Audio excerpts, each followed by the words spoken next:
Hello students, आज का यह वीडियो एक बार फिर से क्लास 11th के फिजिक्स का है और इसमें आज हम फिर से वेक्टर्स के बारे में डिस्कस करेंगे। तो बेसिकली आज इस लेक्चर में हम किसी वेक्टर्स का किसी नंबर के साथ प्रोडक्ट का क्या कॉन्सेप्ट्स होता है ये बताएंगे। वेक्टर्स के एडिशंस के लॉज इसके बारे में बात करेंगे। पोजीशन वेक्टर के कॉन्सेप्ट्स बताएंगे। दो वेक्टर्स के बीच के एंगल्स किस तरह से डिफाइंड किया गया है ये सब बताएंगे। ये सारे कॉन्सेप्ट्स आपको आगे के लेक्चर्स को समझने में काफ़ी हेल्प करेगा। तो इसलिए आपको इस लेक्चर्स के अंडर वेक्टर्स के सारे कॉन्सेप्ट्स जो हम बताएंगे उसको अच्छे से आपको समझना होगा और इसे याद रखना होगा। तो शुरू करते हैं आज का यह लेक्चर जो कि वेक्टर्स का लेक्चर नंबर 2 होगा।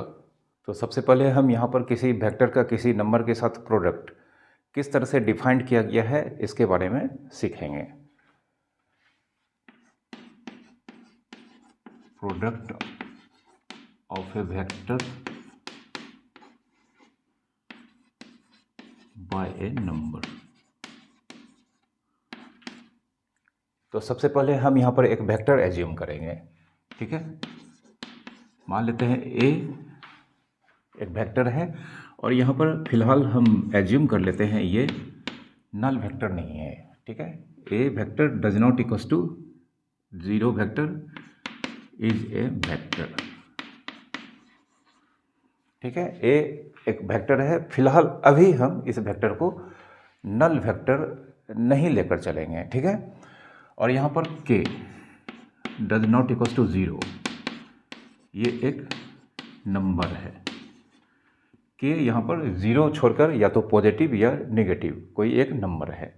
अब यहाँ पर ये नंबर है और ये वेक्टर है, तो यहाँ पर इस नंबर के और इस वेक्टर ए का प्रोडक्ट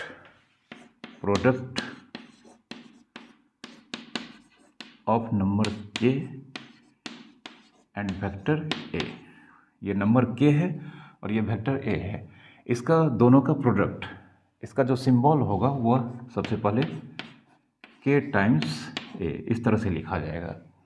तो ये के नंबर है, फिलहाल ज़ीरो नहीं है, और ए वेक्टर है, ये नल वेक्टर नहीं है, और इन दोनों का प्रोडक्ट को हम के टाइम्स ए इस तरह से सिंबॉलिक फॉर्म में लिखते हैं। और ये होता क्या है, ये भी एक वेक्टर होगा, मतलब किसी नंबर और किसी वेक्टर का प्रोडक्ट भी एक वेक्टर होगा। अब वेक्टर होगा तो वेक्टर का एक मैग्नीट्यूड होता है और एक डायरेक्शन होता है। तो ऑफ कोर्स यहाँ पर ये जो वेक्टर के टाइम्स ए है, ये इसका एक मैग्नीट्यूड और एक डायरेक्शन होगा। तो इसका मैग्नीट्यूड क्या होगा, के टाइम्स ए। ये जानते हैं, ये जो वेक्टर है इसको अगर हम दो पैरेलल लाइन के बीच लिखते हैं तो ये वेक्टर के मैग्नीट्यूड को रिप्रेजेंट करता है। तो यहाँ पर के टाइम्स ए मतलब ये वेक्टर का मैग्नीट्यूड, ये जो नंबर के है इसका मॉडुलस, एंड टू वेक्टर ए का मैग्नीट्यूड, ठीक है। इसको एग्जांपल से अभी हम समझाएंगे तो बहुत क्लियर हो पाएगा, बट ये डेफिनेशन है इसलिए हम इसको बता रहे हैं। के टाइम्स वेक्टर ए का मैग्नीट्यूड, ये मॉडुलस हो गया, मॉडुलस ऑफ वेक्टर के टाइम्स ए इक्वल्स टू ये जो नंबर है जो पॉजिटिव या निगेटिव हो सकता है, क्योंकि अभी हमने इसको ज़ीरो एज्यूम नहीं किया है। तो ये नंबर का मॉडुलस, ठीक है, ये नंबर का मॉडुलस मतलब यहाँ पर ये क्या कहलाता है, मॉडुलस ऑफ ए। और किसी भी नंबर का मॉडुलस कभी भी निगेटिव नहीं होता है। जैसे अगर हम 2 का मॉडुलस निकालेंगे तो 2 होगा, और -2 का मॉडुलस निकालेंगे तो ये भी 2 होगा, ठीक है। मैथमेटिक्स में इसके बारे में बताया गया है। तो किसी भी नॉन जीरो नंबर का मॉडुलस हमेशा पॉजिटिव होता है। तो इसलिए यहाँ पर के का मॉडुलस इनटू वेक्टर ए का मैग्नीट्यूड, क्योंकि वेक्टर का मैग्नीट्यूड हमेशा पॉजिटिव होता है। मैग्नीट्यूड मतलब जानते हैं, किसी वेक्टर का मैग्नीट्यूड मतलब जो वेक्टर डायरेक्टेड लाइन सेगमेंट से डिनोट किया जाता है, प्रीवियस लेक्चर में बताए हैं, उस लाइन सेगमेंट के लेंथ के इक्वल्स उसका मैग्नीट्यूड होता है। और किसी भी लाइन सेगमेंट का लेंथ कभी भी निगेटिव नहीं हो सकता है, तो वेक्टर का मैग्नीट्यूड भी कभी निगेटिव नहीं होगा। तो इसलिए यहाँ पर ये के नंबर जो कि या तो पॉजिटिव है या निगेटिव है, तो यहाँ पर वेक्टर के का मैग्नीट्यूड में के का मॉडुलस जो हमेशा पॉजिटिव होगा और वेक्टर ए का मैग्नीट्यूड इन दोनों के प्रोडक्ट के बराबर होता है, ठीक है। अब डायरेक्शन, क्योंकि यहाँ जो ये वेक्टर है इसका एक मैग्नीट्यूड होगा और इसका डायरेक्शन भी होगा। तो डायरेक्शन क्या होगा, डायरेक्शन ऑफ वेक्टर के टाइम्स ए। इस वेक्टर का डायरेक्शन अगर यह के पॉजिटिव है तो इस कंडीशन में के टाइम्स वेक्टर ए का डायरेक्शन वेक्टर ए के डायरेक्शन में होगा। मतलब इसको हम लिखेंगे same as of vector a. कब, जब के इज पॉजिटिव।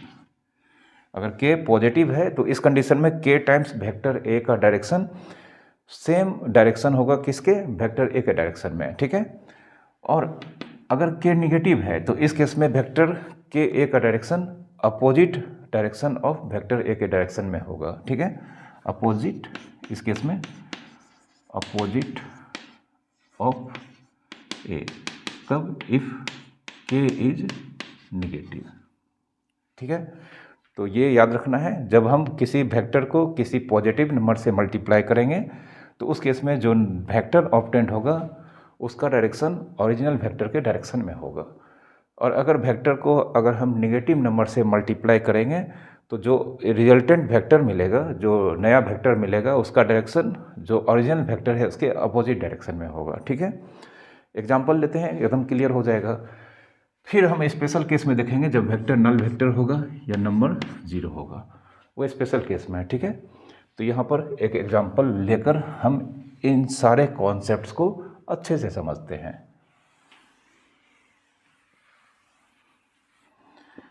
जैसे एक एग्जाम्पल लेते हैं, ए एक वेक्टर है, इसका मैग्नीट्यूड हम मान लेते हैं 5 यूनिट्स, ठीक है। एक वेक्टर है जिसका मैग्नीट्यूड कितना है, 5 यूनिट्स। ऑफकोर्स ये नल वेक्टर नहीं होगा क्योंकि इसका मैग्नीट्यूड 5 यूनिट्स है और नल वेक्टर का मैग्नीट्यूड हमेशा 0 होता है, ठीक है। और k इक्वस टू ले लेते हैं 2।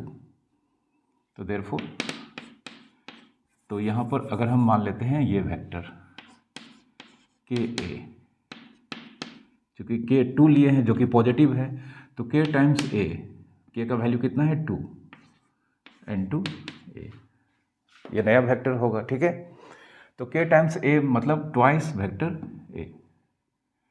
अब यहाँ पर इसको अगर हम डायग्राम में देखें तो अगर हम मान लेते हैं ये वेक्टर ए है, ये वेक्टर ए है, तो ये वेक्टर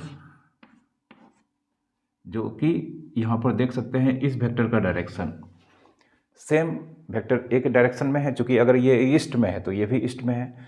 लेकिन अगर इसके लाइन सेगमेंट के लेंथ से अगर हम इस वेक्टर को कंपेयर करें तो यहाँ पर ये नीचे वाला वेक्टर इसका डबल दिखाई दे रहा है। तो ऑफकोर्स ये किस वेक्टर को रिप्रेजेंट करेगा, ट्वाइस वेक्टर ए को। चूँकि यहाँ पर वेक्टर ए +2 से मल्टीप्लाइड है तो यहाँ पर इस वेक्टर 2a का डायरेक्शन वेक्टर ए के डायरेक्शन में होगा, यहाँ पर दिख रहा है इस डायग्राम में, ठीक है। तो यहाँ पर देयरफॉर ट्वाइस वेक्टर ए का मैग्नीट्यूड, ये जो नया वेक्टर है जिसको वेक्टर ए को 2 से मल्टीप्लाई करने पर ऑब्टेन हुआ है, इसका अगर हम मैग्नीट्यूड निकालेंगे तो ये 2 का मॉडुलस इनटू वेक्टर ए का मैग्नीट्यूड, ये 2 का मॉडुलस है, चूँकि नंबर का ये मॉडुलस होता है और ये वेक्टर में 2 पैरेलल लाइन लगाने पर वह वेक्टर के मैग्नीट्यूड को रिप्रेजेंट करता है।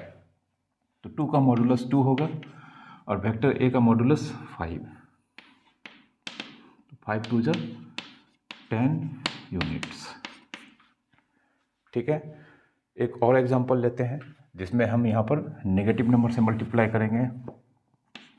तो अगर हम k इक्वस टू -3 लेते हैं, ठीक है, k इक्वस टू -3, तो देयरफॉर k टाइम्स वेक्टर ए, k टाइम्स वेक्टर ए मतलब वेक्टर ए को नंबर k से मल्टीप्लाई करना है, इस बार k का वैल्यू -3 है, तो k का वैल्यू -3 और वेक्टर a ये लिखाएंगे, मतलब इस तरह से लिखेंगे।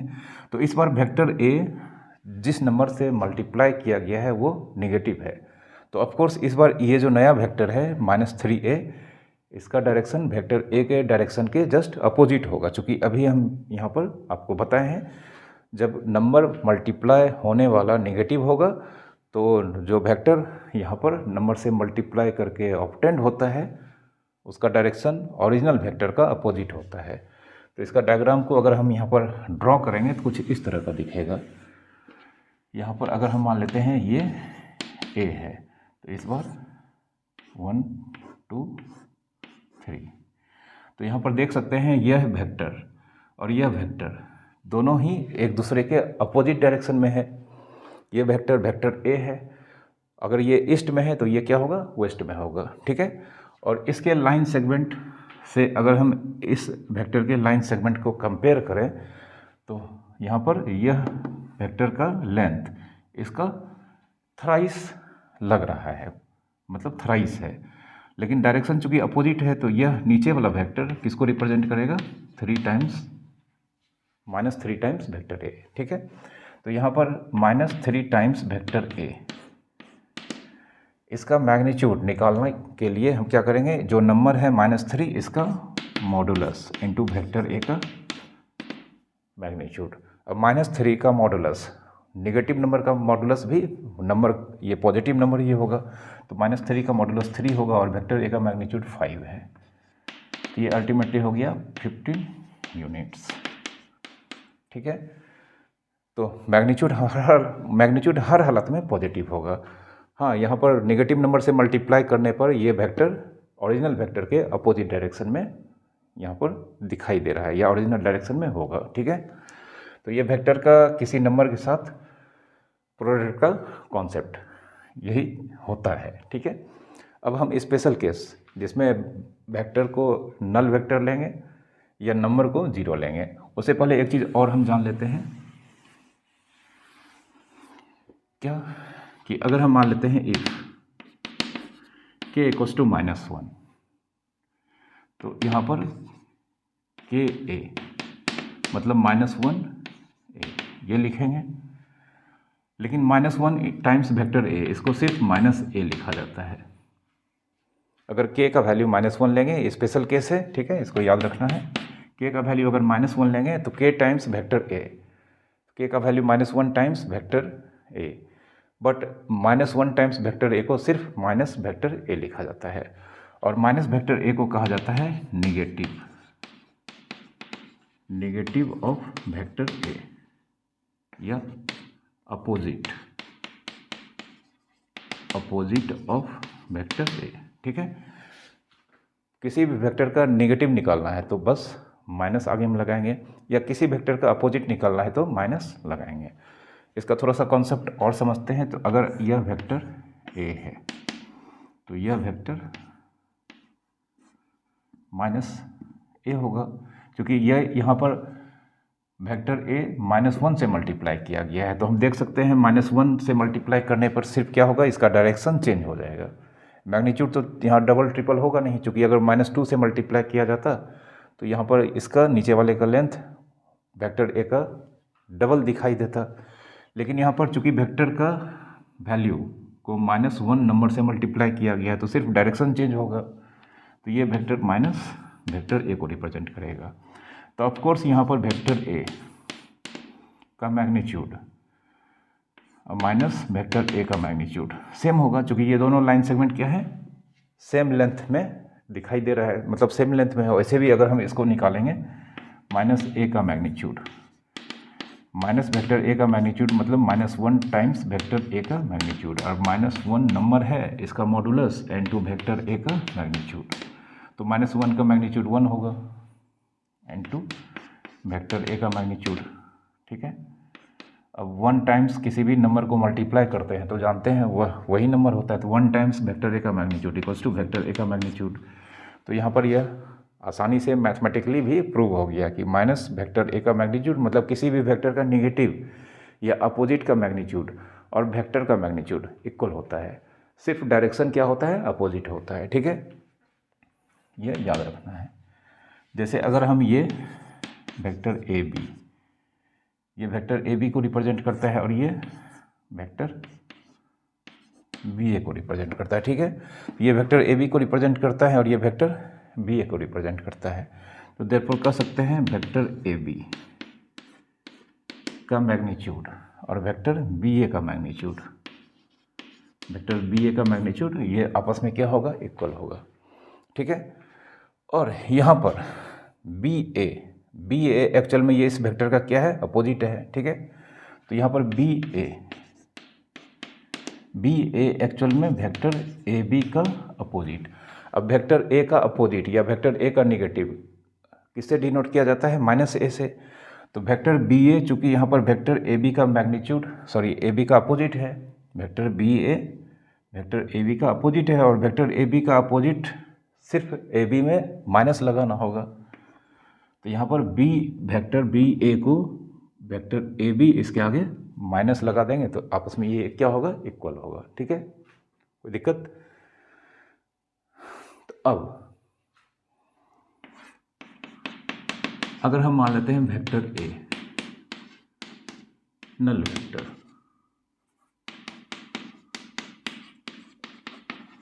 वेक्टर ए नल वेक्टर लेते हैं तो नल वेक्टर मतलब उसका मैग्नीट्यूड क्या होगा? 0 होगा। तो देयरफॉर वेक्टर ए का मैग्नीट्यूड कितना होगा? 0। तो देयरफॉर के टाइम्स वेक्टर ए, मतलब के यहाँ पर कोई नंबर है, 0 भी हो सकता है और नॉन 0 भी हो सकता है। तो अगर हम किसी वेक्टर को अगर के से मल्टीप्लाई करते हैं और वह वेक्टर नल वेक्टर है तो इसका मैग्नीट्यूड सबसे पहले के का मॉडुलस इनटू वेक्टर ए का मैग्नीट्यूड, ये तो लिखना होगा बाय डेफिनेशन। अब के का मॉडुलस बट वेक्टर ए का मैग्नीट्यूड ये कितना है? 0 है। तो यहाँ पर वेक्टर ए का मैग्नीट्यूड इसका वैल्यू 0 है, ये लिखेंगे। अब 0 इंटू के का मॉडुलस मतलब 0 इंटू एक नंबर क्या हो जाएगा? 0। ठीक है, तो 0 इंटू कोई भी नंबर 0 हो गया और यहाँ पर वेक्टर के टाइम्स ए का मैग्नीट्यूड कितना आ गया है? 0। तो वेक्टर के टाइम्स मतलब के टाइम्स वेक्टर ए का मैग्नीट्यूड 0 आ गया है और किसी वेक्टर का मैग्नीट्यूड अगर 0 होता है तो वो नल वेक्टर होता है। तो देयरफॉर के टाइम्स वेक्टर ए ये भी नल वेक्टर होगा। मतलब के कोई भी नंबर हो लेकिन वेक्टर ए नल वेक्टर है तो उस कंडीशन में उस नल वेक्टर को किसी भी नंबर से मल्टीप्लाई करेंगे, चाहे पॉजिटिव हो, नेगेटिव हो, 0 हो, आंसर भी नल वेक्टर होगा। ठीक है, यहाँ पर लिख देते हैं कि एनी नंबर। ठीक है, लेकिन कंडीशन है वेक्टर ए नल वेक्टर होना चाहिए। तो k times vector a null vector होगा, यहाँ पर के कोई भी नंबर है। ठीक है, अब नंबर 0 लेते हैं और वेक्टर नल वेक्टर नहीं बल्कि नॉन 0 वेक्टर लेते हैं। ठीक है, तो यहाँ पर के लेते हैं 0 and vector a null vector नहीं है। ठीक है, मतलब ये नॉन 0 वेक्टर है बट इस बार नंबर क्या है? 0 है। तो देखते हैं यहाँ पर इसका वेक्टर ए और के का प्रोडक्ट कौन सा वेक्टर होता है ये देखते हैं। तो इसके लिए सबसे अच्छा मैग्नीट्यूड निकाल लेते हैं, के टाइम्स वेक्टर ए का मैग्नीट्यूड। तो यहाँ पर के का मॉडुलस इनटू वेक्टर ए का मैग्नीट्यूड। अब चूंकि के 0 है और 0 का मॉडुलस क्या होता है? 0 होता है, 0 का मॉडुलस 0 होता है। ठीक है, और यहाँ पर वेक्टर ए का मैग्नीट्यूड क्यों? 0 का मॉडुलस 0 होता है। ठीक है, 0 का मॉडुलस 0 होता है चूँकि के यहाँ पर 0 है। अब 0 टाइम्स किसी वेक्टर का मैग्नीट्यूड जो नंबर होता है, किसी वेक्टर का मैग्नीट्यूड नंबर होता है और कोई भी नंबर को अगर हम 0 से मल्टीप्लाई करेंगे तो आंसर क्या होगा? 0 होगा। ठीक है, तो यहाँ पर यह वैल्यू भी 0 आ गया। तो कहने का मतलब के टाइम्स वेक्टर ए का मैग्नीट्यूड, के टाइम्स वेक्टर ए का मैग्नीट्यूड 0 आया है और किसी वेक्टर का मैग्नीट्यूड अगर 0 होता है तो वह वेक्टर अपने आप में नल वेक्टर को रिप्रेजेंट करता है। तो देयरफॉर यहाँ पर के टाइम्स वेक्टर ए यह भी नल वेक्टर को रिप्रेजेंट करेगा। ठीक है, यह भी नल वेक्टर को रिप्रेजेंट करेगा। तो ये स्पेशल केस में क्या कॉन्सेप्ट सामने आया है कि अगर के मतलब नंबर 0 हो और वेक्टर नॉन 0 हो तो उस नॉन 0 वेक्टर में अगर हम 0 से मल्टीप्लाई कर देंगे जो कि एक नंबर है तो नया वेक्टर नल वेक्टर को रिप्रेजेंट करेगा। मतलब जो वेक्टर ऑब्टेंड होगा वह एक नल वेक्टर होगा। ओके, लेक्चर नंबर 1 में हमने कॉलिनियर वेक्टर्स के बारे में बताया था।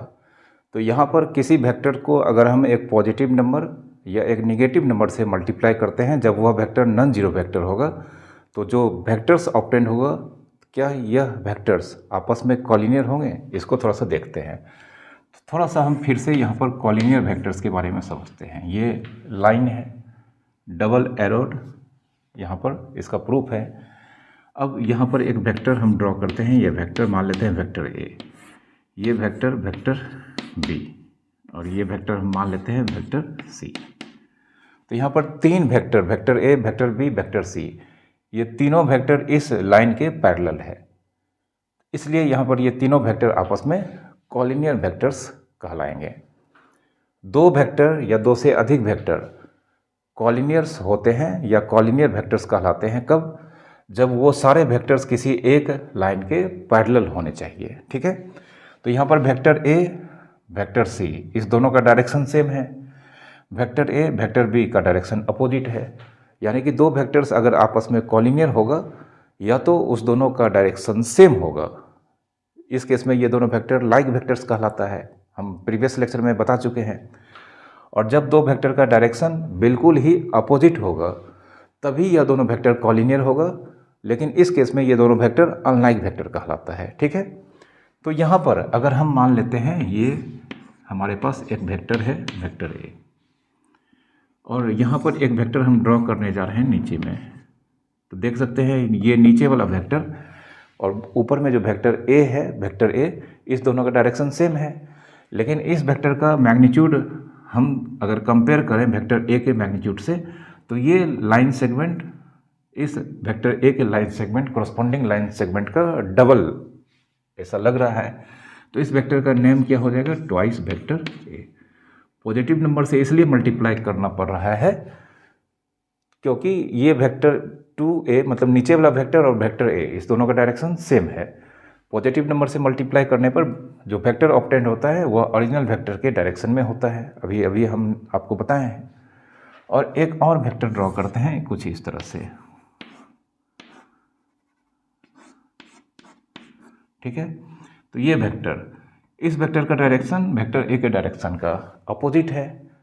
तो ऑफ कोर्स यहाँ पर देख सकते हैं इस वेक्टर का अगर हम मैग्नीट्यूड वेक्टर ए से कंपेयर करें तो यह इस वेक्टर का मैग्नीट्यूड का 4 टाइम्स है, लेकिन डायरेक्शन अपोजिट है, इसलिए इसका नाम क्या हो जाएगा? -4 टाइम्स वेक्टर ए।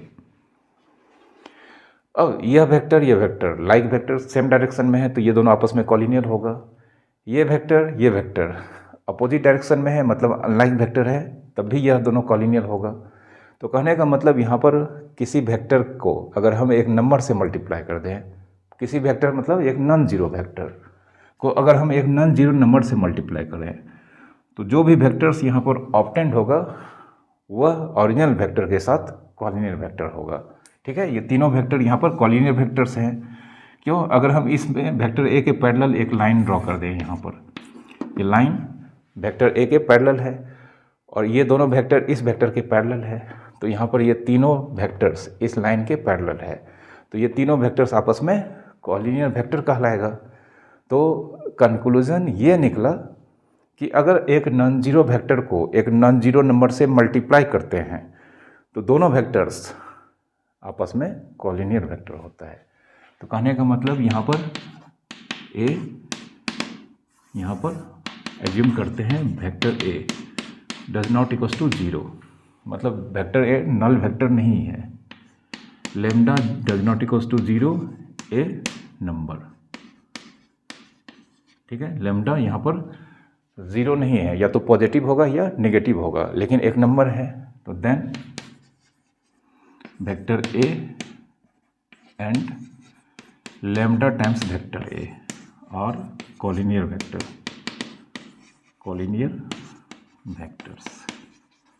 ठीक है, वेक्टर ए और लेमडा टाइम्स वेक्टर ए, ये दोनों वेक्टर्स आपस में ऑलवेज कॉलिनियर वेक्टर होगा। ओके, याद रखना है, बहुत अच्छा कॉन्सेप्ट बताया है।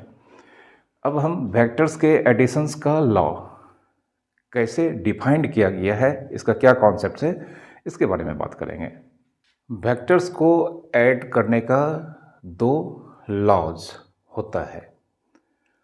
पहला law triangle of vector addition कहलाता है और दूसरा law parallelogram law of vector addition कहलाता है।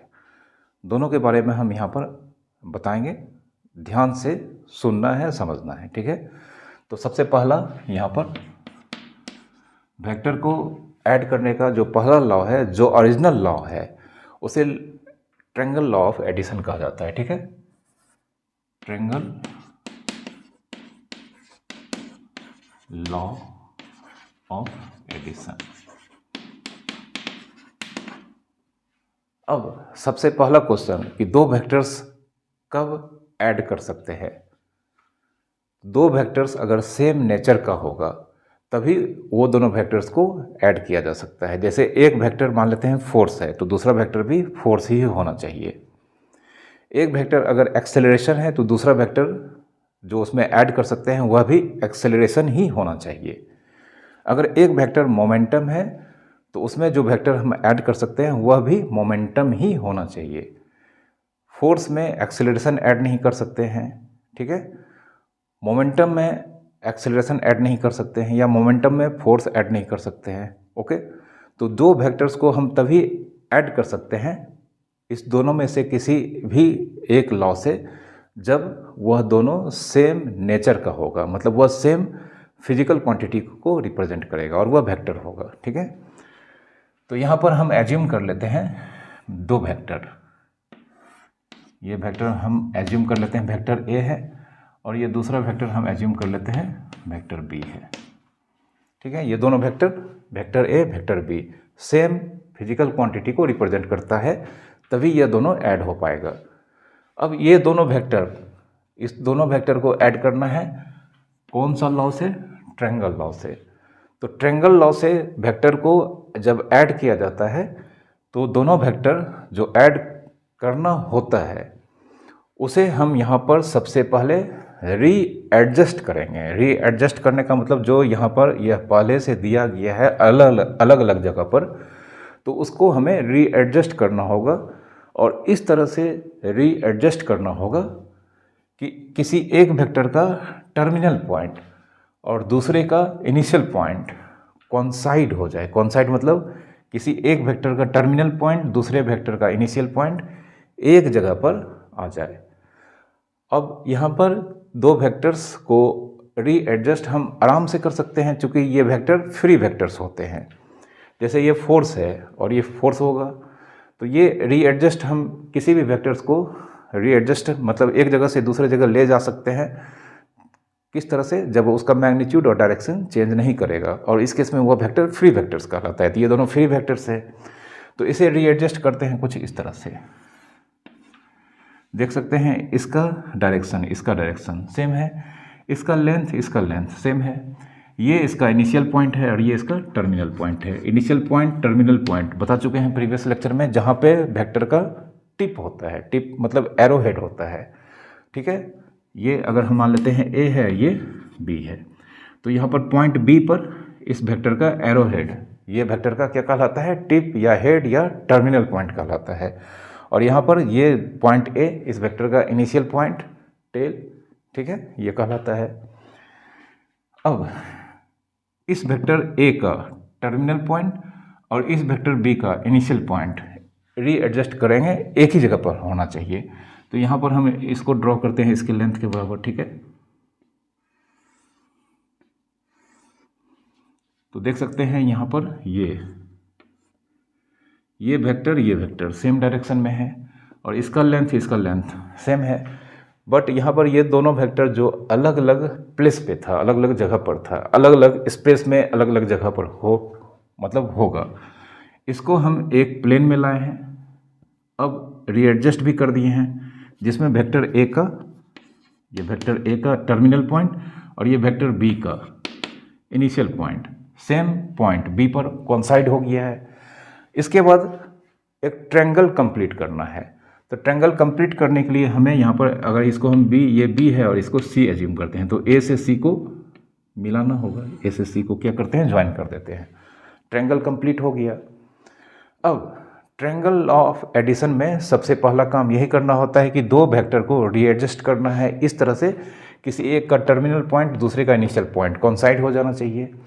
उसके बाद एक ट्रायंगल को कंप्लीट करना है वहाँ पर, तो दो साइड यहाँ पर बन ही चुका था, सी और ए को कनेक्ट कर दिए। ये वेक्टर लॉ के अकॉर्डिंगली यहाँ पर एक ट्रायंगल फॉर्म हो चुका है। अब यह जो तीसरा साइड है, ये जो तीसरा साइड AC है इसको हमें एक वेक्टर में कन्वर्ट करना है। तो अब इस तीसरा साइड को अगर हम वेक्टर में कन्वर्ट करेंगे तो यहाँ पर हमें एक एरो हेड लगाना होगा, या तो A पर या C पर। क्योंकि वेक्टर, कोई भी लाइन सेगमेंट वेक्टर तभी होता है जब उसमें उसके एंड पॉइंट पे एक एरो हेड होता है। तो अब इस AC पर हम कहाँ पर एरो हेड डालेंगे, तो इसके लिए रूल्स है। यहाँ पर देखना है वेक्टर A और वेक्टर B का साइकिल। साइकिल मतलब रोटेशन देखना है किस तरह से है। तो हम देख सकते हैं वेक्टर A और वेक्टर B, इसका साइकिल मतलब A से B, B से C, मतलब ऐसे गए फिर ऐसे गए। तो मतलब कहने का मतलब हम ऐसे गए या फिर ऐसे गए। तो ये साइकिल कौन सा हो गया, ये ऐसे अगर हम रोटेट करें इस तरह से, इस तरह से, इस तरह से, तो ये साइकिल कौन सा हो गया, ये हो गया एंटी क्लॉकवाइज। तो ये दोनों वेक्टर जो ऐड करेंगे इस दोनों का साइकिल या तो एंटी क्लॉकवाइज होगा या क्लॉकवाइज होगा। तो फिलहाल यहाँ पर वेक्टर A और वेक्टर B जिसको यहाँ पर ऐड करना है, इसका साइकिल क्या है, एंटी क्लॉकवाइज है। तीसरा साइड को वेक्टर में कन्वर्ट करना है इस तरह से कि इसका वेक्टर जो फॉर्म होगा इसका साइकिल इस दोनों वेक्टर के साइकिल्स के अपोजिट होगा। तो हम देख सकते हैं ये अगर हम, ये वेक्टर A है, ये वेक्टर B है, और इसको अगर हम वेक्टर B इस तरह से कन्वर्ट कर देंगे तो ये तीनों एक ही साइकिल में आ जाएगा। ठीक है, ये एंटी क्लॉकवाइज हो जाएगा। लेकिन रूल्स बोलता है कि तीसरा वेक्टर को हमें इस तरह से वेक्टर में कन्वर्ट करना है कि इस तीसरा वेक्टर का साइकिल इस दोनों वेक्टर के साइकिल का अपोजिट होना चाहिए। तो उसके लिए हमें एरो हेड यहाँ लगाना होगा। तो अगर हम यहाँ पर एरो हेड लगा देते हैं तो देख सकते हैं ये और ये तो इधर से जा रहा है। अगर हम यहाँ पर एरो हेड लगाते हैं तो ये तीनों वेक्टर, ये जो तीसरा साइड है, ये तीनों एक ही साइकिल में हो जाता है। इसलिए हम यहाँ एरो हेड नहीं लगाएंगे, एरो हेड यहाँ लगाएंगे। तो मतलब इस फिगर में एरो हेड यहाँ लगाएंगे। तो ये जो तीसरा वेक्टर, तीसरा साइड जो तीसरा वेक्टर में कन्वर्ट हो गया, जिसको हम यहाँ पर वेक्टर C एज्यूम करेंगे। ठीक है, जिसका साइकिल इस वेक्टर A और वेक्टर B के साइकिल का अपोजिट है। यही तीसरा साइड जो वेक्टर को रिप्रेजेंट करेगा, ये वेक्टर C वेक्टर A और वेक्टर B का रिजल्टेंट कहलाता है। ठीक है, तो यहाँ पर C vector A plus vector B, C vector A plus vector B, इस दोनों वेक्टर A और वेक्टर B के सम, वेक्टर सम को रिप्रेजेंट कर रहा है। ठीक है, तो C यहाँ पर क्या कहलाएगा, C called vector sum, vector sum और रिजल्टेंट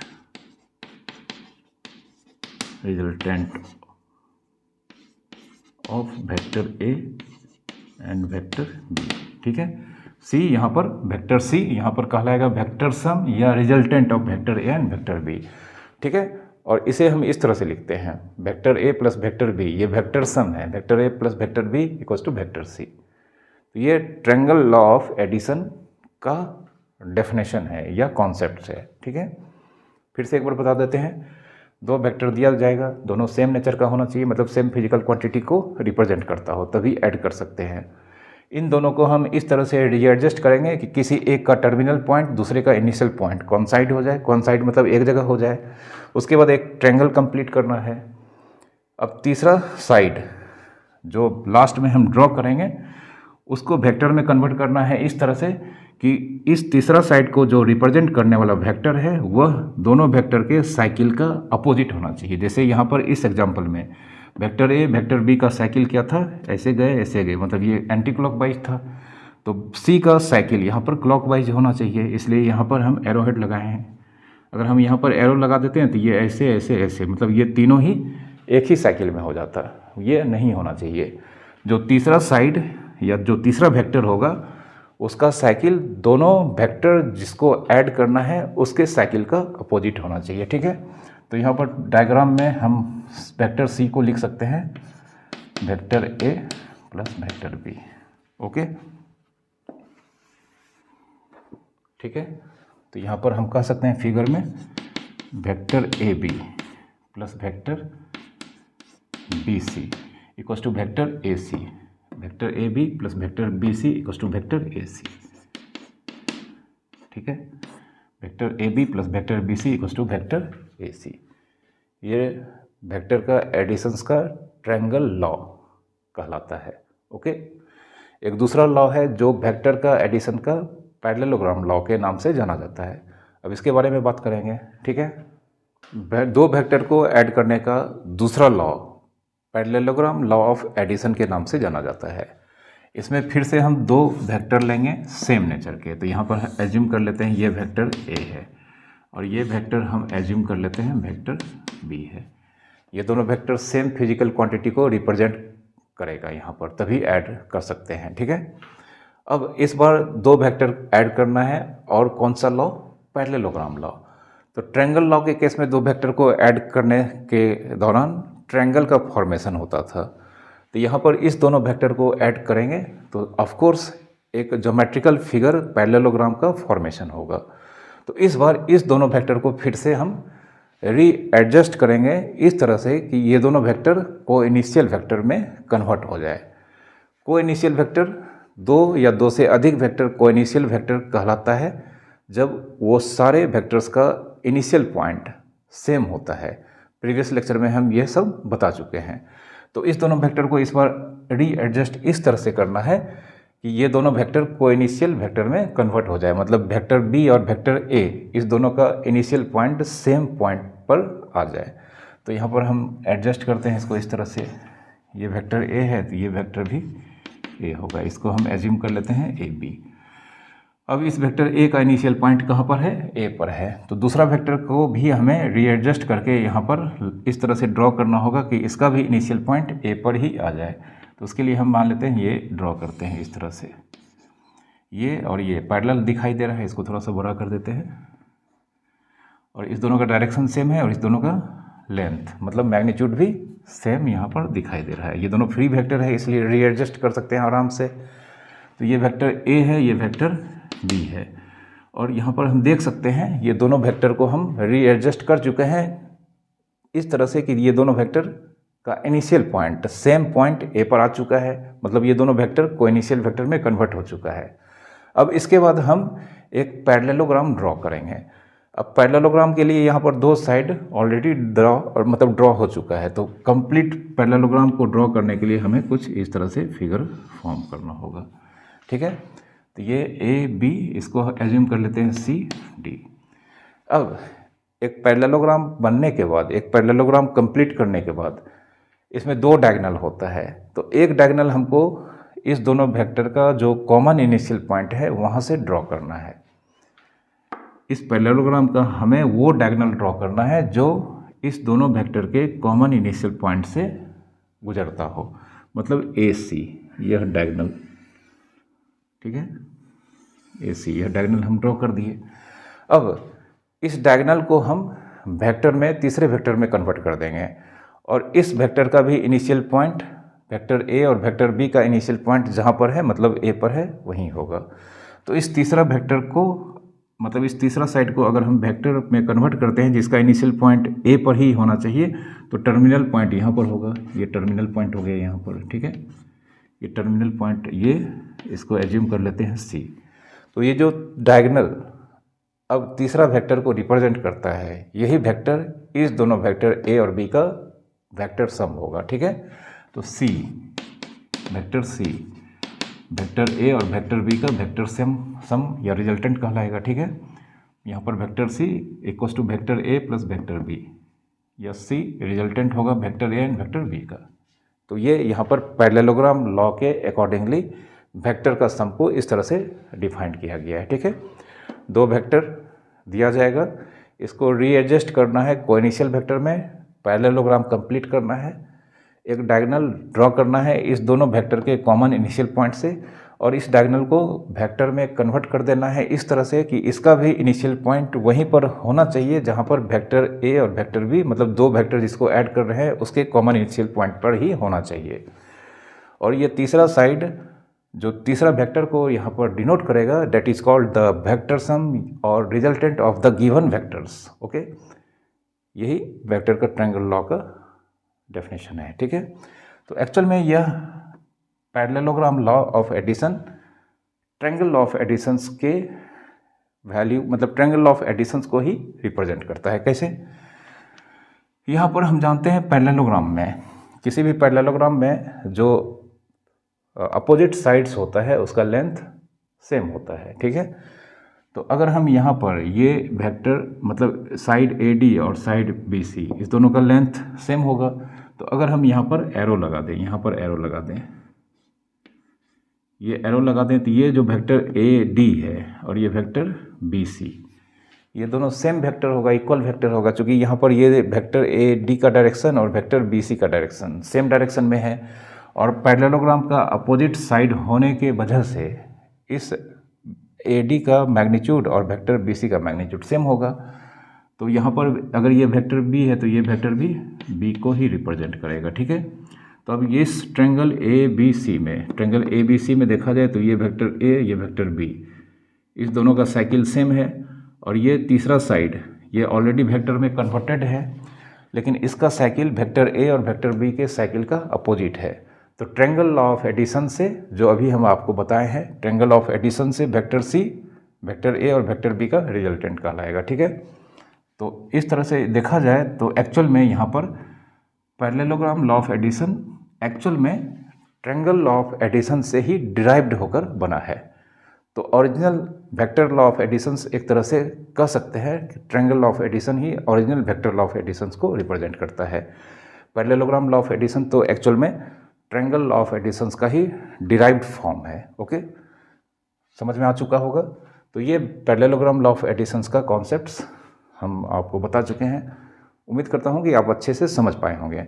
अगर आप इसको अच्छे से नहीं समझ पा रहे हैं तो इस मतलब टॉपिक को, इस पोर्शन को आप जो पैरेललोग्राम लॉ ऑफ एडिशन का पोर्शन है इसको आप रिपीट करके ध्यानपूर्वक देखेंगे 1 से 2 बार तो अच्छे से समझ में आ जाएगा। बट सारे बातें जो भी सारे बात हम यहाँ पर सारी बातें बता रहे हैं उसको आपको ध्यानपूर्वक सुनना है, समझना है गौर करके, ठीक है, तभी ये समझ में आपको आएगा। वैसे मैं उम्मीद करता हूँ कि आपको अच्छे से समझ में आया होगा, ठीक है। तो अब हम यहाँ पर वेक्टर्स के एडिशंस के लॉज का कुछ प्रॉपर्टीज़ होता है वो सब हम यहाँ पर बताएंगे, ठीक है। अब वेक्टर एडिशंस का प्रॉपर्टीज़ यहाँ पर एक एक करके समझते हैं, ठीक है। तो पहला प्रॉपर्टी है vector A plus vector B equals to vector B plus vector A, मतलब commutative. Vector A plus vector B मतलब vector A and vector B का रिजल्टेंट निकालें, या vector B and vector A का रिजल्टेंट निकालें, ठीक है। यहाँ पर ऑर्डर का फ़र्क है, इसमें पहले A है बाद में B है, और इसमें पहले B है इसमें बाद में वेक्टर A है। तो दो वेक्टर को अगर हम किसी भी ऑर्डर में ऐड करके रिजल्टेंट फाइंड करते हैं, रिजल्ट सेम होता है, इसलिए वेक्टर का एडिशन कम्यूटेटिव कहलाता है, ठीक है। इसको डायग्राम के थ्रू हम एक्सप्लेन करके बता देते हैं। जैसे हम मान लेते हैं ये पैरेललोग्राम है हमारे सामने,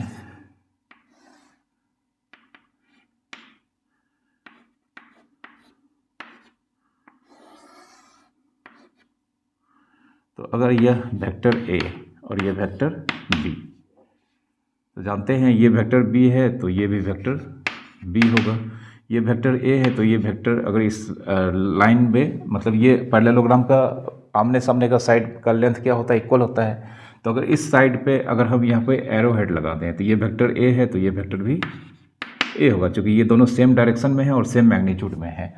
फिर ये वेक्टर B है तो ये वेक्टर भी B होगा, क्योंकि अगर हम यहाँ पे एरो हेड लगाते हैं तो ये दोनों वेक्टर मैग्नीट्यूड में सेम होगा पैरेललोग्राम का अपोजिट साइड होने के वजह से, और डायरेक्शन यहाँ पर दिख रहा है सेम है।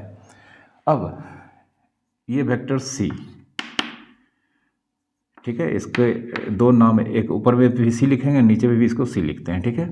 तो नीचे वाले ट्रेंगल में ये वेक्टर सेम साइकिल में है और ये वेक्टर अपोजिट साइकिल में है। तो ट्रेंगल लॉ से इस नीचे वाले ट्रेंगल में मतलब ट्रेंगल ABC में, ट्रेंगल ABC में vector A plus vector B किसको रिप्रेजेंट करता है, वेक्टर C को। तो कहने का मतलब यहाँ पर ये वेक्टर C जो ये डायगोनल है AC, ये वेक्टर A और वेक्टर B का वेक्टर सम को रिप्रेजेंट करेगा। विच ट्रेंगल, इन ट्रेंगल ABC। यही चीज़ अगर हम ऊपर वाले ट्रेंगल ADC इसमें लें तो ये वेक्टर B है, ये वेक्टर A है, ये दोनों का साइकिल सेम है और इसका साइकिल अपोजिट है। इस बार ये दोनों का साइकिल क्या है, ऐसे क्लॉकवाइज है और इसका साइकिल एंटी क्लॉकवाइज है। तो फिर से ऊपर वाले ट्रायंगल में ट्रायंगल लॉ ऑफ एडिशन से वेक्टर बी और वेक्टर ए का रिजल्टेंट कौन सा वेक्टर होगा, ये वेक्टर सी। तो यहाँ पर C equals to vector B plus vector ए।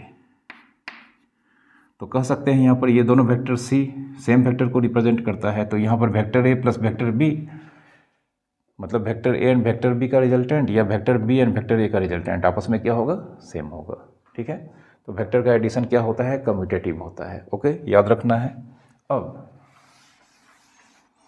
अब यहाँ पर दूसरा, एक वेक्टर में दूसरे वेक्टर को सब्ट्रैक्ट करेंगे कैसे।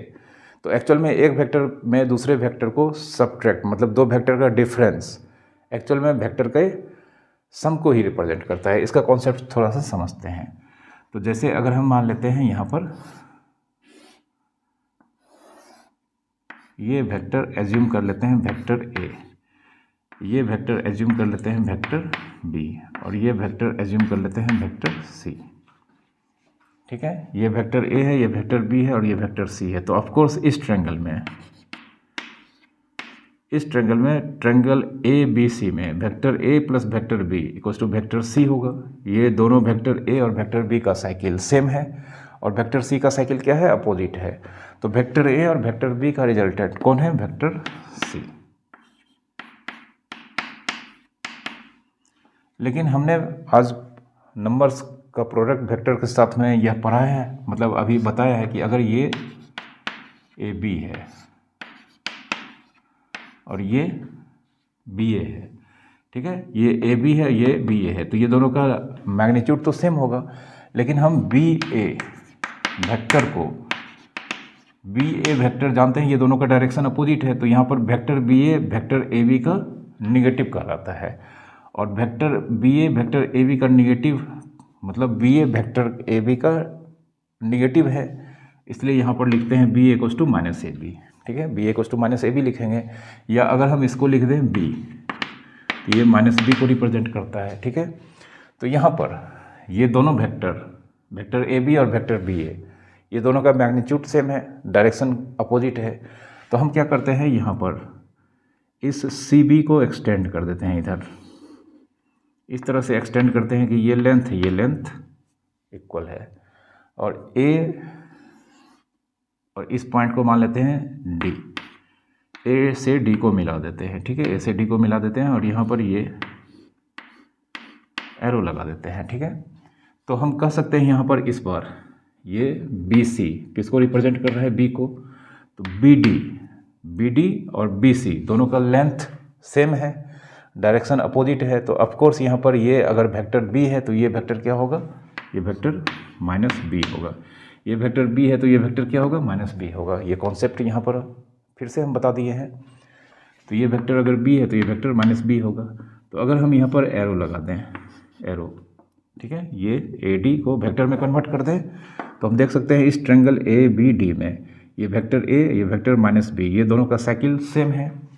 वेक्टर ए और वेक्टर माइनस बी का साइकिल सेम है क्लॉकवाइज, लेकिन ए डी का, वेक्टर ए डी का साइकिल वेक्टर ए और वेक्टर माइनस बी के साइकिल का अपोजिट है। तो अगर हम इसको डी लिखें, इस ए डी को अगर हम वेक्टर डी लिखें, तो डी एक्चुअल में वेक्टर ए और वेक्टर माइनस बी, वेक्टर ए और वेक्टर माइनस बी के वेक्टर सम को रिप्रेजेंट कर रहा है। ठीक है, तो डी यहाँ पर वेक्टर ए प्लस वेक्टर माइनस बी, जिसे हम लिखते हैं वेक्टर ए प्लस इंटू माइनस बी। तो यहाँ पर vector A and vector B का डिफरेंस वेक्टर डी, जो एक्चुअल में वेक्टर ए और वेक्टर बी का अपोजिट का वेक्टर सम को रिप्रेजेंट करता है। ठीक है, तो दो वेक्टर का डिफरेंस का यही कॉन्सेप्ट है, जो कि एक्चुअल में वेक्टर के एडिशंस का प्रॉपर्टीज़ के अंडर ही आता है। वेक्टर ए और वेक्टर बी का डिफरेंस, ये क्या कहलाता है, difference of vector A and vector B. तो difference of vector A and vector B का मतलब addition of vector A and negative of vector B, ये एडिशन हो गया, वेक्टर एडिशन। ओके, याद रखना है इसको। अब कुछ और प्रॉपर्टीज यहाँ पर देखते हैं।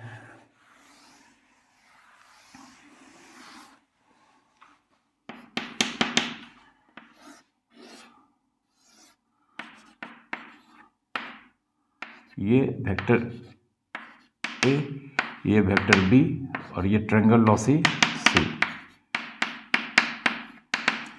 वेक्टर ए, ये वेक्टर बी है और ये वेक्टर सी है, तो vector c, vector A and vector B का वेक्टर सम होगा। ठीक है, तो यहाँ पर vector A plus vector B equals to कौन सा वेक्टर है, वेक्टर सी। और वेक्टर ए, इसका दूसरा नाम ट्रायंगल में कौन सा है, वेक्टर ए बी।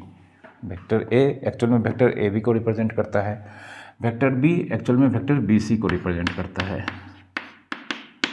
और वेक्टर सी किसको रिप्रेजेंट करता है, ए सी को। तो हम देख सकते हैं फिगर में थोड़ा सा अगर हम गौर से देखें, A B plus B C, ये दोनों को कनेक्ट कौन कर रहा है, बी। तो वेक्टर ए बी, इसका टर्मिनल पॉइंट बी है, इसका इनिशियल पॉइंट ए है। तो वेक्टर ए B plus vector B C, ये दोनों का सिंगल वेक्टर, ये दोनों वेक्टर का रिजल्टेंट कौन हो जाएगा, ए सी। ठीक है, ए से सी को कनेक्ट कर रहे हैं। ओके, तो ये ए सी हो गया। ओके, अब इसी चीज़ को हम यहाँ पर एक प्रॉपर्टी को बताने के लिए आपको बता रहे हैं। ठीक है, A B plus B B, तो अगर A B plus B C A C होता है, A B plus B C, ये दोनों को कनेक्ट कौन कर रहा है, मतलब इसका टर्मिनल पॉइंट बी है, इसका इनिशियल पॉइंट बी है, इस वजह से यहाँ पर A B plus B C A C हो गया। यही चीज़ यहाँ पर सेम, वेक्टर ए बी, इसका टर्मिनल पॉइंट बी है, इसका इनिशियल पॉइंट बी है। तो इस चीज़ को अगर हम, मतलब इस फैक्ट्स को अगर हम फॉलो करेंगे, तो A B plus B C, A B plus B C A C था, तो यहाँ पर A B plus B B, ये क्या हो जाएगा, ए बी। अब ए बी और ये बी बी, मतलब एक ऐसा वेक्टर जिसका इनिशियल पॉइंट और terminal point same point B है, तो ऑफ कोर्स जिस वेक्टर का इनिशियल पॉइंट और टर्मिनल पॉइंट सेम होता है वह नल वेक्टर होता है। प्रीवियस लेक्चर में हम बता चुके हैं। तो यहाँ पर वेक्टर बी बी, ये एक्चुअल में नल वेक्टर को रिप्रेजेंट करता है, मतलब वेक्टर ए बी। तो कहने का मतलब किसी वेक्टर में अगर हम नल वेक्टर को ऐड करते हैं, कोई फर्क नहीं पड़ता है, वही वेक्टर होता है। ठीक है, तो देयरफॉर वेक्टर ए प्लस नल वेक्टर, ये वेक्टर ए, किसी वेक्टर में अगर नल वेक्टर को ऐड करते हैं तो उसके वैल्यू पर किसी भी तरह का इफेक्ट नहीं पड़ता है, याद रखना है। ठीक है, फिर यहाँ पर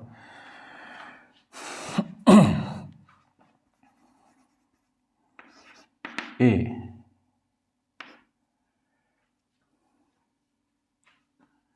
माइनस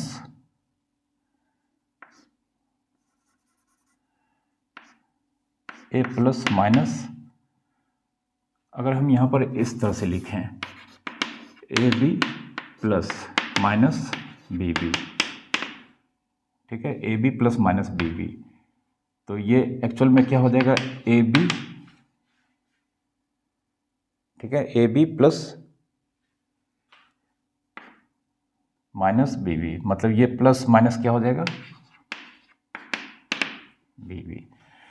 अब ये A B minus null vector ये होगा, A B minus null vector होगा। लेकिन हम जानते हैं ये वेक्टर नल वेक्टर है। नल वेक्टर को अगर हम -1 माइनस बी बी का मतलब -1 इंटू बी बी बता चुके हैं।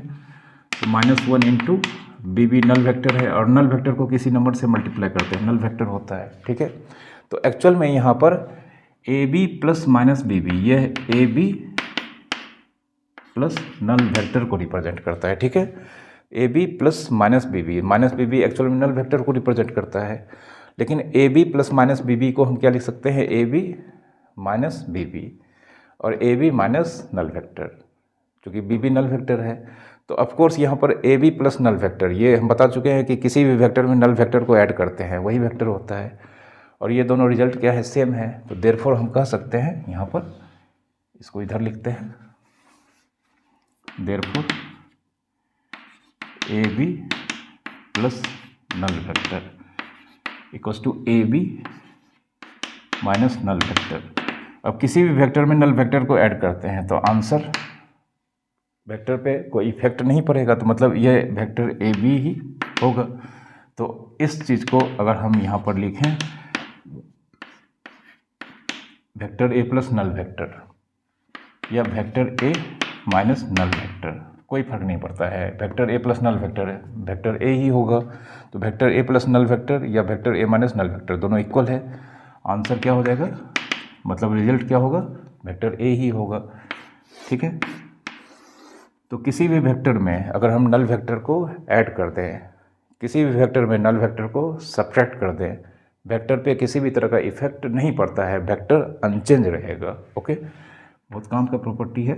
ठीक है, इसका प्रूफ भी हम बता दिए हैं, कॉन्सेप्ट्स बता दिए हैं। अब इससे बेहतर बात क्या हो सकता है, ये चीज़ किसी भी बुक्स में आपको नहीं मिलेगा वेक्टर्स के बारे में। ठीक है, अब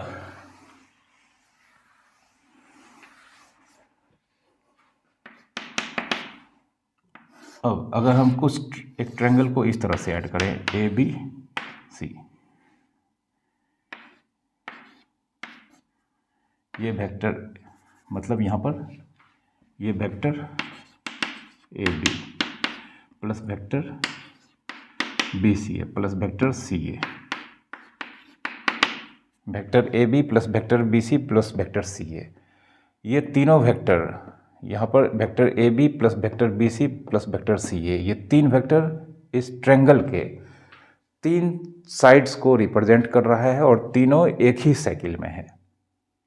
ठीक है, बहुत इंपॉर्टेंट चीज़ बताने जा रहे हैं।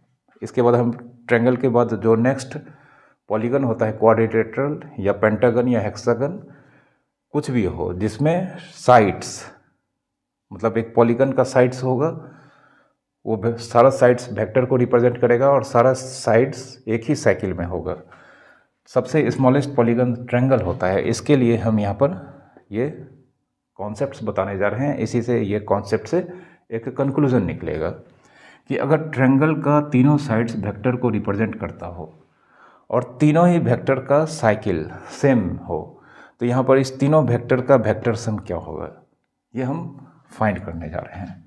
तो यहाँ पर A B plus B C, A B plus B C, A B plus B C जानते हैं, A B plus B C ये दोनों का कनेक्टिंग पॉइंट, मतलब इसका टर्मिनल पॉइंट बी है, इसका इनिशियल पॉइंट ए है, तो A B plus B C क्या हो जाएगा, ए सी। जस्ट अभी अभी हमने बताया है। तो A B plus B C को क्या लिखेंगे, ए सी और प्लस सी ए। अब ए सी प्लस सी ए, सी ए को क्या लिख सकते हैं, ए सी प्लस सी ए, सी ए को क्या लिख सकते हैं, सी ए को लिख सकते हैं, अच्छा इसको छोड़ देते हैं, ए सी प्लस सी ए, जैसे A B plus B C को ए सी लिख दिए, ठीक है, फिर बच गया सी ए लिख दिया। अब ए सी प्लस सी ए, तो यहाँ पर सी टर्मिनल पॉइंट है और सी इसका इनिशियल पॉइंट है, तो ये ए सी प्लस सी ए क्या हो जाएगा, ए और ए ये क्या हो गया, नल वेक्टर। मतलब vector A B plus vector B C plus vector C A, ये क्या हो जाएगा, नल वेक्टर हो जाएगा। तो कहने का मतलब यहाँ पर ट्रायंगल का साइड्स वेक्टर को रिप्रेजेंट कर रहा है और तीनों ही साइड्स एक ही साइकिल में है, तो ये तीनों साइड्स जो वेक्टर को रिप्रेजेंट कर रहा है, इस तीनों का वेक्टर सम नल वेक्टर होगा। तो क्या यह किसी भी पॉलीगन के लिए हमेशा ऐसा ही होगा, तो यस। अगर किसी पॉलीगन का साइड्स वेक्टर को रिप्रेजेंट करता है और वो सारा वेक्टर्स एक ही साइकिल में होता है, तो वो सारे वेक्टर का वेक्टर सम नल वेक्टर होगा। ठीक है, इसको हम यहाँ पर एक दूसरा फिगर के लिए यहाँ पर बता रहे हैं। ठीक है, जैसे ये A B C D E pentagon है। स्टार्ट करते हैं यहाँ से, ये ए, यहाँ पर एरो देते हैं, यहाँ पर एरो देते हैं, यहाँ पर एरो देते हैं, तो देख सकते हैं ये A B C C D D E A, ये पेंटागन के 5 साइड्स 5 वेक्टर्स को रिप्रेजेंट कर रहा है और ये पांचों का पांचों वेक्टर्स एक ही साइकिल, ये कौन सा साइकिल हो गया, ये साइकिल हो गया एंटी क्लॉकवाइज। तो ये पांचों वेक्टर का वेक्टर सम नल वेक्टर होगा। कैसे, अभी दिखाते हैं। यहाँ पर A B plus B C plus C D plus D E के बाद हो जाएगा ई ए। ठीक है, ये पांचों वेक्टर का वेक्टर सम का ये सिंबॉलिक फॉर्म हो गया। अब A B plus B C, इसका टर्मिनल पॉइंट बी है, इसका इनिशियल पॉइंट बी है, तो ये दोनों मर्ज होके क्या हो जाएगा ए सी। इसके बाद यहाँ पर लिखेंगे C D plus D E, ठीक है, ये दोनों मर्ज होके ए सी हो गया। उसके बाद सी डी डी और वेक्टर ई है लिखेंगे। फिर से यहाँ पर इसका टर्मिनल पॉइंट सी है और इसका इनिशियल पॉइंट सी है, तो ये दोनों मर्ज होकर क्या हो जाएगा ए डी, ये दोनों मर्ज होकर हो जाएगा ए डी। इसके बाद है D E, vector D E, फिर है वेक्टर ई ए। फिर से हम देखते हैं यहाँ पर कि इसका टर्मिनल पॉइंट डी है, इसका इनिशियल पॉइंट डी है, तो ये दोनों मर्ज होकर क्या हो जाएगा ए ई, तो ये दोनों मिलकर हो गया ए ई। अब plus A D plus D ई, ये दोनों मिलकर ए ई हो गया और यहाँ पर ई ए। तो फिर से ये दोनों वेक्टर अल्टीमेटली लास्ट में दो वेक्टर बचा है, इसका टर्मिनल पॉइंट ई है, इसका इनिशियल पॉइंट ई है, तो ये दोनों मर्ज होकर क्या हो जाएगा ए ए ए ए। अब हमारे सामने सिंगल वेक्टर है जिसका इनिशियल और टर्मिनल पॉइंट ए है, तो ये नल वेक्टर को रिप्रेजेंट करता है, ठीक है। तो इस फैक्ट्स को याद रखना है, ठीक है।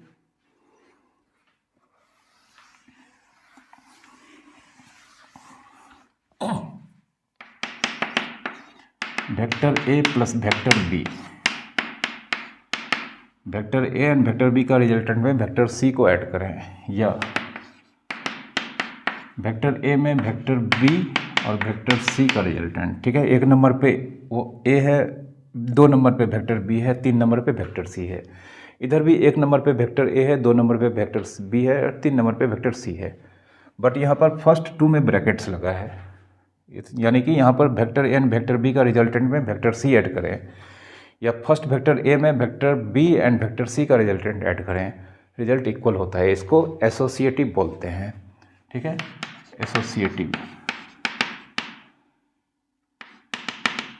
एसोसिएटिव प्रॉपर्टी बोलते हैं, ठीक है। इसका डायग्राम के थ्रू हम यहाँ पर इसका प्रूफ भी बता देते हैं। जैसे अगर हम मान लें यहाँ पर हमारे सामने एक डायग्राम है,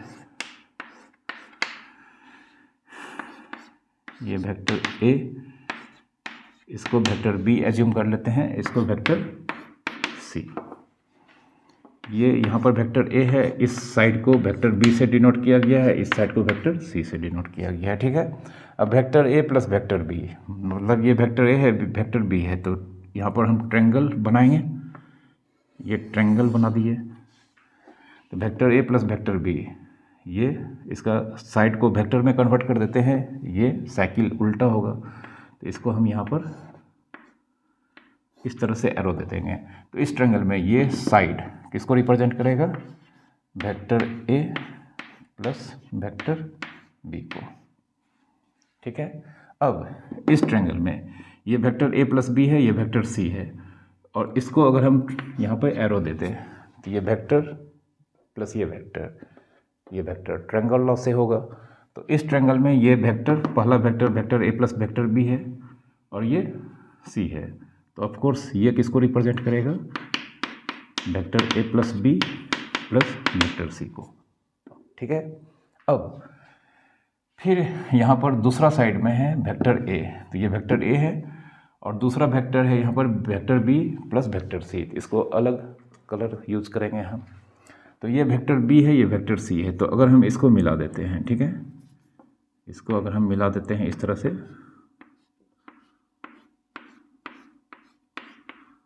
ठीक है, इस ट्रायंगल में इसको हम मिला देते हैं और यहाँ पे अगर हम एरो लगा देते हैं, तो अब इस ट्रायंगल में ये वेक्टर बी है, ये वेक्टर सी है, इसका साइकिल ऐसे है और ये थर्ड साइड का एरो हेड हम यहाँ लगाकर वेक्टर में कन्वर्ट कर देते हैं।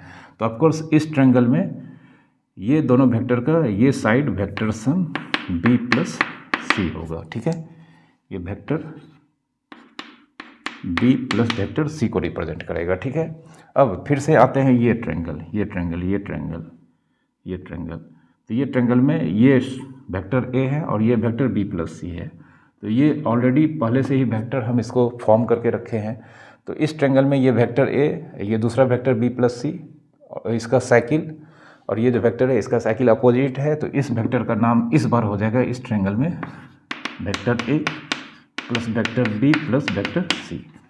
अब देख सकते हैं ये साइड जो वेक्टर है ये इस वेक्टर को भी रिप्रेजेंट कर रहा है और ये इस वेक्टर को भी रिप्रेजेंट कर रहा है, तो ये एक्चुअल में ये दोनों आपस में क्या होगा, इक्वल होगा। तो ये इस प्रॉपर्टी का यहाँ पर ज्योमेट्रिकल प्रूफ, ठीक है, इसको हम बताए हैं।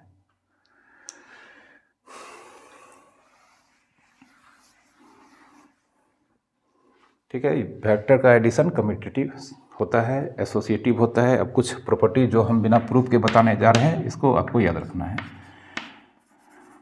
m plus n times vector a, m और n नंबर है और इस दोनों को ऐड करके अगर किसी वेक्टर से मल्टीप्लाई करते हैं तो ये हो जाएगा m times vector a plus n times vector a। या अगर हम m minus n times vector a ये करेंगे तो ये हो जाएगा m times vector a minus n times vector a। ठीक है, याद रखना है। ओके, अब एक और property m n times vector a, मतलब m और n दोनों नंबर है, इस दोनों का प्रोडक्ट को वेक्टर a से मल्टीप्लाई करना है। तो ये रीअरेंज होता है कभी कभी, इसको हम m into n times vector a लिख सकते हैं या n टाइम्स m a लिख सकते हैं। ठीक है, इस तरह से ये एक बाहर होगा और दूसरा नंबर इसके साथ हो लेता है। ठीक है, क्वेश्चंस को सॉल्व करने में ये सब यूज होता है। ओके, दो वेक्टर्स के बीच एंगल्स किस तरह से डिफाइन किया गया है ये समझते हैं। तो इसके लिए हम दो वेक्टर यहाँ पर ड्रॉ करते हैं। ये मान लेते हैं वेक्टर ए है और ये मान लेते हैं यहाँ पर हमारा वेक्टर बी है। ये दोनों वेक्टर, ठीक है, सेम नेचर का हो भी सकता है, दोनों डिफरेंट नेचर का भी हो सकता है, बट एडिशन में दो वेक्टर के बीच मतलब ऐड करने के लिए जो कंडीशन है वह दोनों वेक्टर सेम नेचर का होना चाहिए, ये कंडीशन है। दो वेक्टर के बीच का एंगल दोनों वेक्टर सेम नेचर का भी हो या दोनों वेक्टर डिफरेंट नेचर का भी हो, कोई फर्क नहीं पड़ता है। तो इसके लिए सबसे पहले इस दोनों वेक्टर को रीएडजस्ट करेंगे कोइनिशियल वेक्टर में। दो वेक्टर के बीच का एंगल डिटरमाइन करने के लिए सबसे पहले दोनों वेक्टर का कोइनिशियल वेक्टर में होना ज़रूरी है। तो इस दोनों को सबसे पहले हम क्या करते हैं, रीएडजस्ट करके इसको कोइनिशियल वेक्टर में कन्वर्ट कर देते हैं। ठीक है, तो ये वेक्टर ए है और ये वेक्टर बी है। देख सकते हैं ये और ये पैरेलल लग रहा है, लेंथ में भी सेम है। ये और ये पैरेलल लग रहा है, लेंथ में भी सेम है। तो ये वेक्टर ए हो गया, ये वेक्टर बी हो गया। अब ये दोनों वेक्टर का इस दोनों वेक्टर का इनिशियल पॉइंट सेम है और इस तरह से ये दोनों वेक्टर कोइनिशियल वेक्टर में अब कन्वर्ट हो चुका है। अब दोनों वेक्टर जब कोइनिशियल वेक्टर में रीएडजस्ट करके हम इसे कन्वर्ट कर देंगे तो इस दोनों का कॉमन इनिशियल पॉइंट जो कि यहाँ पर ये है, इसको हम ओ एज्यूम करते हैं। तो इस दोनों का कॉमन इनिशियल पॉइंट पे, इस दोनों का कॉमन इनिशियल पॉइंट पे दो एंगल फॉर्म हो रहा है, एक ये और एक ये। इस दोनों का कॉमन इनिशियल पॉइंट पे यहाँ पर दो एंगल फॉर्म हो रहा है। एक एंगल ये है, इसको अगर हम थीटा एज्यूम करते हैं, और ये दूसरा एंगल बाहर।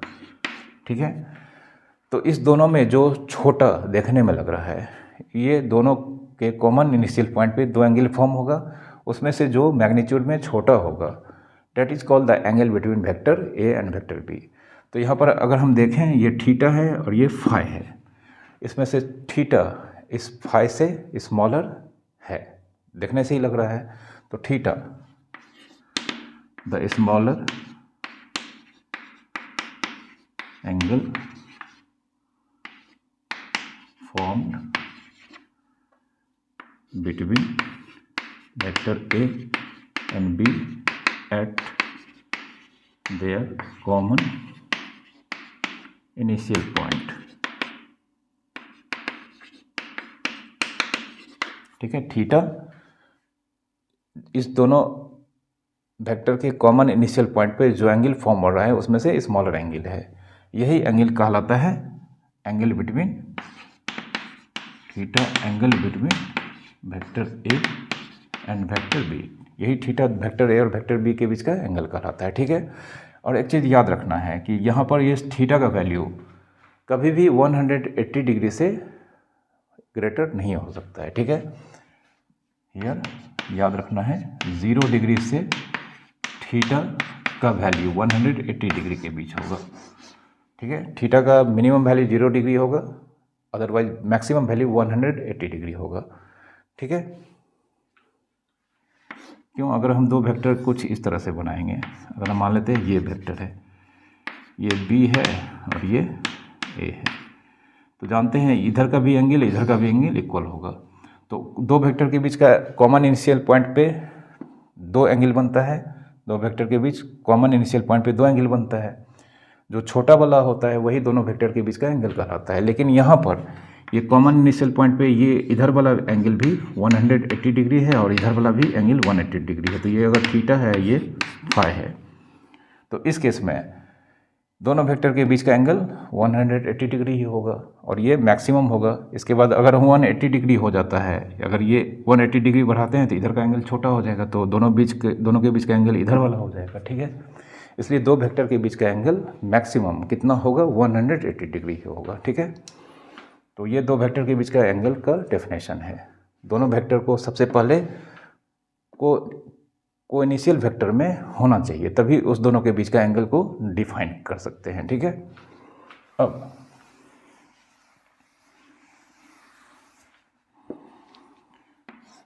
यहाँ पर ये दो वेक्टर, अगर ये वेक्टर ए है, ये वेक्टर बी है, तो देख सकते हैं ये दोनों वेक्टर कॉलिनियर वेक्टर हैं सेम डायरेक्शन में, यानी कि दो वेक्टर यहाँ पर लाइक वेक्टर। जब दो वेक्टर सेम डायरेक्शन में होता है तो यहाँ पर दोनों वेक्टर लाइक वेक्टर्स कहलाता है। और सेम डायरेक्शन में है तो यहाँ पर थीटा, अगर हम यहाँ पर दोनों को कोइनिशियल वेक्टर में कन्वर्ट कर देंगे तो दोनों के बीच एंगल कितना होगा? 0 डिग्री। 0 degree like vectors. उसी तरह से अगर हम यहाँ पर ये एज्यूम करें,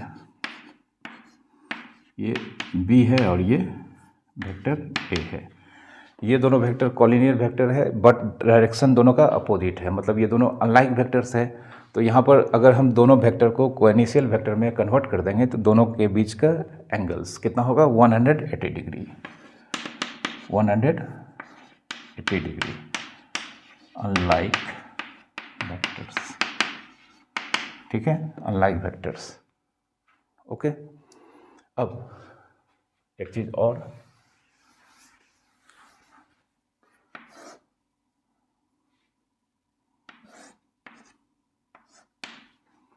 ये मान लेते हैं वेक्टर ए है, ये वेक्टर बी है, ये दोनों के बीच का एंगल, वेक्टर ए और वेक्टर बी, इस दोनों के बीच का एंगल कितना है? Theta. Theta angle between vector A and vector B. अगर हम इसको एक्सटेंड कर दें यहाँ पर इस तरह से, और ये लेंथ आपस में सेम है, लेकिन यहाँ पर इस वेक्टर और इस वेक्टर का डायरेक्शन एक दूसरे के अपोजिट है।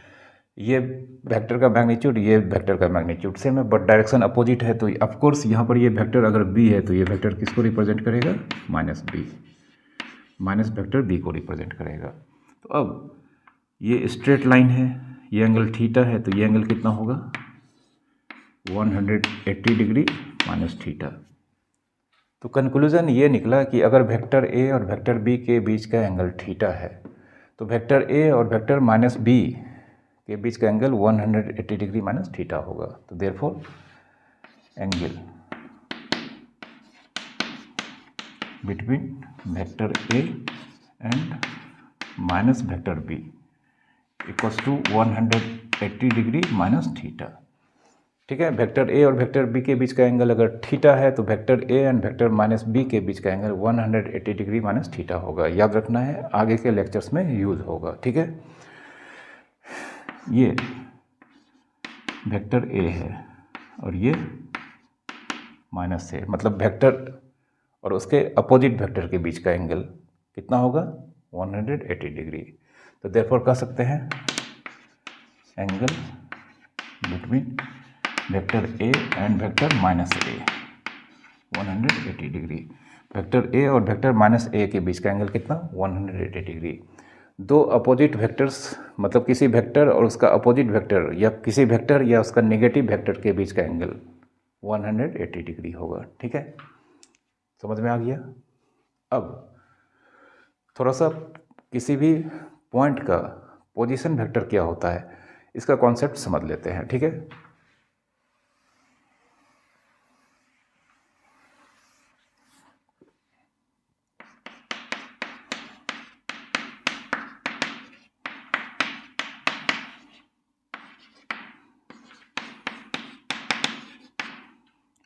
पोजीशन वेक्टर किसी भी पॉइंट का ही होता है। ठीक है, स्पेस में या प्लेन में कोई भी पॉइंट होगा। एक प्लेन में जैसे ये बोर्ड है, इस बोर्ड पर कितना प्लेन होगा, इन्फिनाइट प्लेन होगा। या एक स्पेस है, मतलब 3D स्पेस, इसमें भी बहुत सारा पॉइंट होगा। तो हर एक पॉइंट का पोजीशन वेक्टर क्या होता है, इसके बारे में समझते हैं। उसके पहले आप कोऑर्डिनेट ज्योमेट्री से ये जानते होंगे। ये अगर एक्स एक्सिस है, ये वाई एक्सिस है। अगर ये पॉइंट है P, इसका कोऑर्डिनेट एक्स कॉमा वाई है। तो इस पॉइंट का ओरिजिन से डिस्टेंस, ठीक है, इस पॉइंट को अगर हम ओरिजिन से इसका डिस्टेंस निकालना चाहें तो मतलब OP, ये डिस्टेंस फार्मूला से x² plus y² under root यह होता है। किसी भी पॉइंट का कोऑर्डिनेट अगर x कॉमा वाई है प्लेन में, तो उस पॉइंट का ओरिजिन से distance under root x coordinate का स्क्वायर प्लस y कोऑर्डिनेट के स्क्वायर के सम के रूट के बराबर होता है। अब अगर यही पॉइंट स्पेस में हो, ठीक है, अगर स्पेस में होगा मतलब एक एक्स एक्सिस इधर है, वाई एक्सिस इधर है, जेड एक्सिस इधर है, और इस पर पॉइंट का 3 कोऑर्डिनेट होगा। इस पर इस पॉइंट का कितना कोऑर्डिनेट होगा, 3, एक एक्स वाई जेड। इस केस में भी इस पॉइंट का ओरिजिन से डिस्टेंस मतलब OP ये हो जाएगा एक्स कोऑर्डिनेट का स्क्वायर प्लस वाई कोऑर्डिनेट का स्क्वायर प्लस जेड कोऑर्डिनेट का स्क्वायर का सम का रूट। ठीक है, ये प्लेन मतलब 2 डायमेंशन, ये स्पेस मतलब 3 डायमेंशन। कोई फर्क नहीं पड़ता, इसमें एक कोऑर्डिनेट बढ़ जाएगा, इसलिए यहाँ पर under root x² plus y² के साथ एक तीसरा टर्म z² आएगा। ठीक है, अब एक पॉइंट है। सबसे पहले अगर हम मान लेते हैं ये हमारे पास एक स्पेस या 3 डायमेंशनल स्पेस है। ये x एक्सिस हो गया, ये y एक्सिस हो गया, ये z एक्सिस हो गया, ये ओरिजिन हो गया। ये एक पॉइंट है जिसका कोऑर्डिनेट x, y, z है। अब ये पॉइंट जिसका कोऑर्डिनेट x, y, z है, इस पॉइंट का पोजीशन वेक्टर, किसी भी पॉइंट का पोजीशन वेक्टर होता है। किसी भी पॉइंट का पोजीशन वेक्टर होता है जिसका इनिशियल पॉइंट ऑलवेज ओरिजिन पे लाई करता है। तो सबसे पहले इसको हम ओरिजिन से कनेक्ट कर देंगे। अब किसी भी पॉइंट का पोजीशन वेक्टर होता है जिसका इनिशियल पॉइंट ओरिजिन पे लाई करता है और टर्मिनल पॉइंट खुद वही पॉइंट होता है, मतलब टर्मिनल पॉइंट खुद यही हो जाएगा। ठीक है, तो यहाँ पर OP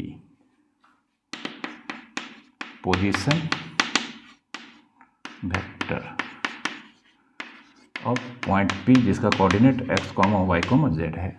ठीक है, position vector of point P जिसका कोऑर्डिनेट x, y, z है, वेक्टर होता है जिसका इनिशियल पॉइंट ऑलवेज फिक्स होता है ओरिजिन पे, टर्मिनल पॉइंट खुद वही पॉइंट होता है। ठीक है, तो ये देख सकते हैं वेक्टर OP में O इस वेक्टर का इनिशियल पॉइंट है और P इस वेक्टर का टर्मिनल पॉइंट है जो खुद वही पॉइंट को रिप्रेजेंट करता है। अब यहाँ पर इस पोजीशन वेक्टर का मैग्नीट्यूड, इस पोजीशन वेक्टर का मैग्नीट्यूड, ठीक है, इस सिंबल से डिनोट किया जाएगा, जो जानते हैं किसके बराबर होगा, OP के।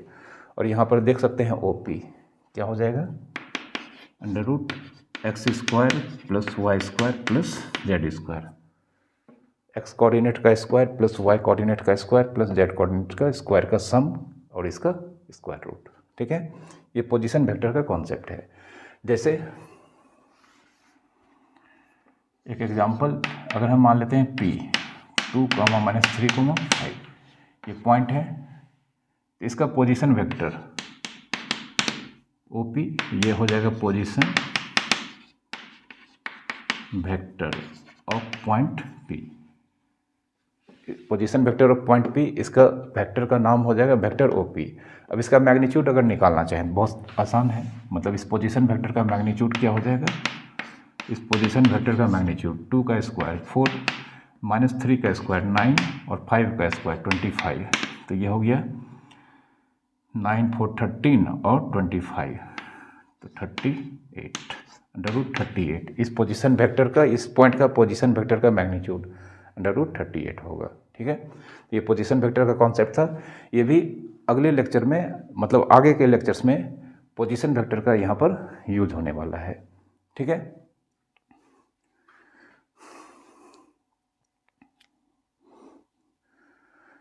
तो इस लेक्चर को अब हम यहीं पर समाप्त करते हैं और उम्मीद करता हूँ कि आज इस लेक्चर में हमने वेक्टर्स के जितने भी कॉन्सेप्ट्स बताए हैं जो कि बहुत ही काम के हैं आगे के लेक्चर्स के लिए, आपको अच्छे से समझ में आए होंगे।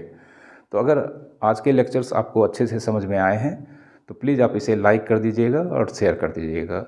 और चैनल, प्लीज़ आपसे हम्बल रिक्वेस्ट है कि चैनल को अगर आपने अब तक सब्सक्राइब नहीं किया है तो आने वाले समय में अच्छे लेक्चर्स, अच्छे ब्लॉग्स के लिए आप चैनल को ज़रूर सब्सक्राइब करें।